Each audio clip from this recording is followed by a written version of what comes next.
ఏం లేదు, ఈ 3 గీతలు నేర్చుకున్నాం అనుకో ఇంగ్లీష్ రాత చాలా అందంగా నేర్చుకున్నట్టే. ఎట్లా? ఇగో టిక టిక టిక టిక టిక ఒక్కటి, డమ్ డమ్ డమ్ డమ్ డమ్ ఒక్కటి, అతి నారాయణ సీతారాం తప్పకుండా లెక్క పెడితే 31. 1 2 3 4 5 6 7 8 9 10 11 12 13 14 15 16 17 18 19 20 21 22 23 24 25 26 27 28 29 30 31. ఇలా రాగానే దీన్ని ఏ విధంగా చేసుకుంటే ఏ, ఇది బి, ఇది సి, ఇది డి, ఇది E, F, G, H, I, J, K, L, M, N, O, P. మారిపోతుంది రాత తొందరగా.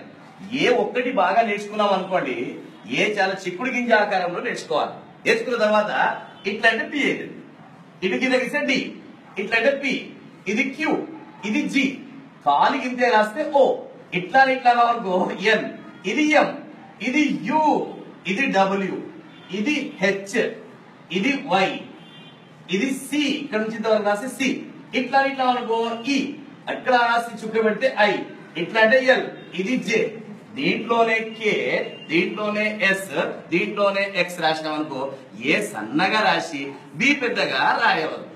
ఏ ఎంత రాస్తామో బి కూడా అంతే రాస్తే బాగుంటుంది. ఇది గుర్తుపెట్టుకోవాలి. పైన 7 1 2 3 4 5 6 7, కింద 6 1 2 3 4 5 6, పైన 7 కింద 6, మధ్యలో 21 1 2 3 4 5 6 7 8 9 10 11 12 13 14 15 16 17 18 19 20 21. పైన ఇగో బి, ఇది డి, ఇది ఎఫ్, ఇది హెచ్, ఇది K, L, T. BDF HK అంటే పై 2 డబ్బాలలో రాయాలి.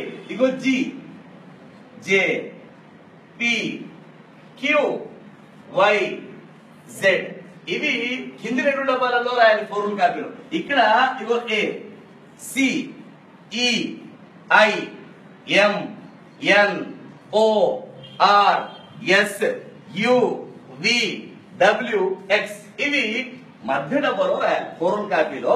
ఇవి పై 2 డబ్బాలలో, ఇవి కింది 2 డబ్బాలలో, ఇవి మధ్య డబ్బాలో రాస్తే ఇంగ్లీష్ ఈజీగా మీరు చాలా అందంగా